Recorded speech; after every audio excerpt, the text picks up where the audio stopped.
Eu sou Leandro Cabido, jornalista e comentarista esportivo, e já convido vocês para deixarem o seu like, se inscreverem no canal e, é claro, ativarem o sininho de notificações. E caiu como uma bomba a criação da Superliga Europeia.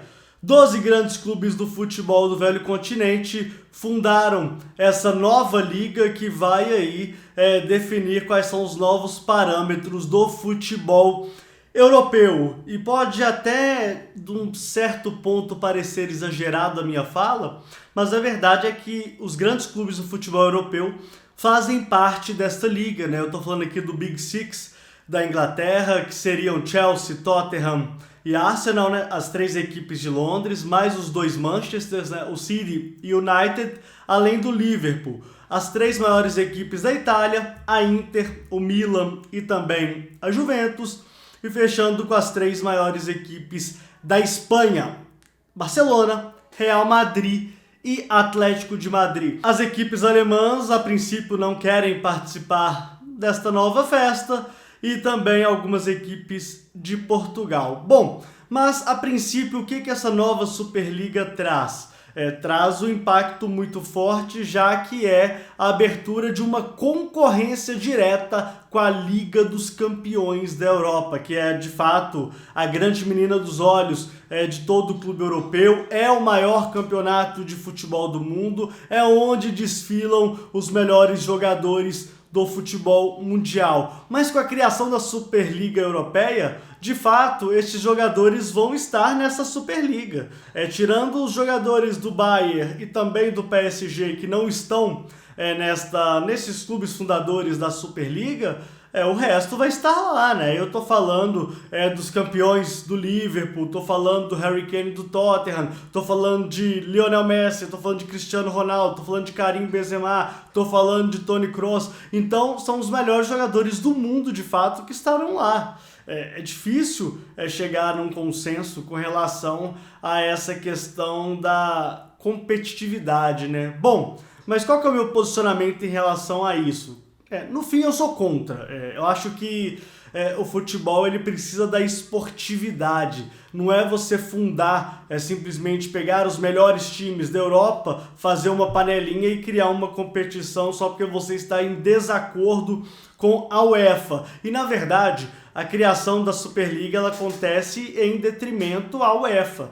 A UEFA, todo mundo sabe, é a que rege o futebol europeu, é a dona, de fato, da Liga dos Campeões, e os clubes europeus querem mais poder na Liga dos Campeões da Europa. Eles querem mandar, de fato, na Liga dos Campeões da Europa. Como a UEFA não dá margem para negociação, o que eles fizeram? Decidiram abrir uma concorrência direta para isso. Então, do ponto de vista mercadológico, eu não sei se está muito errado. A questão aí pode ser do ponto de vista moral, talvez, mas errado eu acho que não está. Porém, do ponto de vista esportivo, mais uma vez, não há critérios, né? Basicamente, o clube do Bolinha, que eles colocaram lá e resolvem o problema deles. A questão aqui é que a maioria desses clubes, aí eu tô falando basicamente dos ingleses, tem acionistas americanos, né? E o modelo de esporte americano é muito parecido com o que essa Superliga quer implementar, que é fechar um grupo seleto de clubes, deixar esses clubes fechadinhos e a partir daí criar um modelo de jogo, criar um modelo de competição para que isso perpetue, né? Como é a NBA, como é a NFL, como é a MLB e como é também a NHL. O problema é que nos Estados Unidos isso já foi concebido com a criação do esporte, né? A história do basquete e da NBA, elas praticamente se cruzam, assim como a da NFL. A NFL, inclusive, para quem não sabe, é a junção de duas ligas. Então, lá atrás, houve concorrência e eles decidiram juntar para fazer uma liga só. Então, desse ponto de vista, não dá muito para comparar. Eu acho meio ingênuo quando a gente pega e fala que a Superliga vai, de fato, copiar um modelo americano. Não é assim que vai funcionar. Mas é sim um modelo que talvez seja inspirado no modelo americano. Bom, e quais são os prognósticos que a gente pode já fazer em relação a estes problemas, a estes desafios que a Europa vai viver nos próximos, não próximos dias, mas nas próximas semanas? Bom, primeiro, tende a enfraquecer os campeonatos nacionais. Isso é um ponto. Tende a enfraquecer a Champions League. Esse é outro ponto. A Europa League vai ficar ainda mais frágil. Esse é outro ponto. E será que o mercado não vai querer basicamente fixar os seus olhos para a Superliga, onde estão os maiores jogadores, onde estão os maiores clubes? É possível.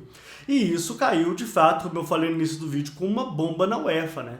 A UEFA, que detém o poder sobre as competições europeias, se viu com um pouco da faca no pescoço, porque aí já começam as ameaças, né? A gente vê muita especulação e pouco fato, né? A gente não vê muita coisa sendo falada pela UEFA. Então, eu já ouvi que os selecionáveis estarão fora da Copa do Mundo, isso aí envolveria a FIFA, e eu honestamente acho muito difícil disso acontecer. Eu honestamente não acredito que a FIFA iria esvaziar a sua maior competição, a sua competição mais cara, por causa disso, por causa de uma concorrência dentro de uma confederação, apesar de ser a maior confederação. Eu honestamente não acredito que isso possa acontecer, mas sim, isso foi ventilado. Outra coisa que está sendo ventilada é a exclusão de 3 dos participantes da semifinal da Liga dos Campeões, que fazem parte desses 12 fundadores, que são o Manchester City, o Liverpool e também a equipe do Chelsea das semifinais, deixando apenas a equipe do Paris Saint-Germain, o que não faz o menor sentido, já que nesta temporada já temos todos os acordos fechados, então o que acontece nessa temporada já está fechado, não faz muito sentido o que isso pode acontecer, eu acho que não vai acontecer isso. Então acaba que muitas coisas acontecem sem muito sentido, sem muita propriedade, sem muita voz naquilo que de fato vai acontecer. O que incomodou os torcedores, e aí eu tô falando dos torcedores principalmente ingleses, é que a tradição foi impactada de uma forma violenta.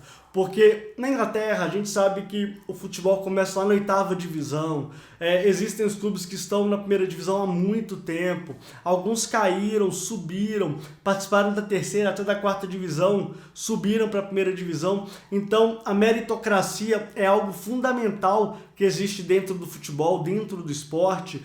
Na Espanha isso acontece menos, já que Barça e Real praticamente dominam o esporte, mas a tradição ela pegou muito os torcedores e o impacto negativo que isso aconteceu, ainda mais com essa divulgação, principalmente dessa divulgação dessa nota no domingo à noite, pegaram principalmente os fundadores, né, de maneira bem surpreendente, assim, porque eles não esperavam de maneira alguma que o impacto fosse desse nível. Mas, bom, vamos fazer um resumo aqui. Primeiro, não há bonzinhos nessa história, a UEFA não é bonzinha, os clubes fundadores não são bonzinhos, tá todo mundo querendo controle, todo mundo querendo dinheiro, existe um papo sobre a elitização que essa Superliga vai dar, mas eu já enxergo uma super elitização que já está acontecendo no futebol europeu perante o futebol mundial. Nós que somos da América do Sul, isso fica muito claro, já que vivemos a periferia, né? O último clube campeão mundial, de fato, foi em 2012 com o Corinthians, isso já foi há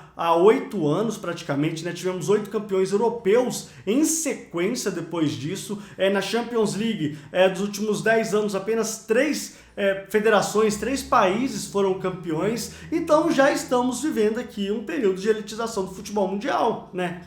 Na Europa, as ligas, né? As grandes ligas, eu estou falando aí da Premier League, que ela é um pouco mais variada com relação aos seus campeões, mas, por exemplo, o City domina, teve momentos do Chelsea dominar, e é um ciclo, né? Parece que é um ciclo. O United já dominou, e na Espanha é ou Barça ou Real, sempre, quando o Atlético de Madrid ganha uma vez a cada 10 anos. Na Itália é só a Juventus, Na Alemanha é só o Bayern de Munique. Então já existe uma elitização, o dinheiro já rege o jogo, né? E o que eles querem fazer, na verdade, é deixar isso mais claro. O que esses 12 fundadores estão querendo fazer é: olha, nós vamos proporcionar para vocês a nata do futebol. Mas, em detrimento disso, as outras ligas vão ser, né, rechaçadas. E é isso que vai acontecer mesmo, né? O Campeonato Brasileiro vai ficar à margem, mais à margem ainda, o Campeonato Argentino também, o Campeonato Mexicano também, a Liga MX também, a MLS também. Então, tudo isso causa uma grande avalanche no mercado do futebol mundial. E a gente ainda não sabe como isso vai acontecer, como os contratos vão ser vinculados de fato. Será que não vai poder haver transações entre os clubes da Champions League com os clubes da Superliga Europeia? Será que os jogadores da Superliga Europeia não vão poder se transferir para os clubes da Champions League? Gente, é muita confusão, Mas, na minha avaliação, eu acho que vai sim acontecer a criação, já aconteceu de fato, né? Mas sim, terá a organização, né? Terá a instituição Superliga Europeia. Agora, se vai haver o campeonato, já é outro parâmetro. E essa Superliga vai querer conversar sempre com a UEFA. E a UEFA vai ter que ceder. Aos poucos, na minha opinião, a UEFA vai ter que ceder os direitos da Champions League, como já cedeu hoje, fazendo o seu novo formato, colocando mais equipes, colocando de 32 vai para 36 na fase final, colocando um sistema de, não pontos corridos, mas é como se fosse com grupos maiores, teremos mais 100 jogos durante a temporada. Então acaba que de alguma forma os clubes já estão sendo ouvidos, mas será que será suficiente? É isso que a gente vai ter que descobrir ao longo do tempo. E mais uma vez, eu sou contra a Liga, eu sou contra a criação da Superliga Europeia, mas ninguém é inocente nessa história, ninguém é inocente na parada, e o dinheiro rege o jogo já há pelo menos 20 anos, quando aconteceu, né, a fundação do primeiro superclube, na minha opinião, que foi o Real Madrid, e na sequência os outros foram atrás para não ficar também tanto no prejuízo, não é? Então é isso, o Fala Cabido volta todos os dias para falar um pouco mais de futebol para vocês. Até mais!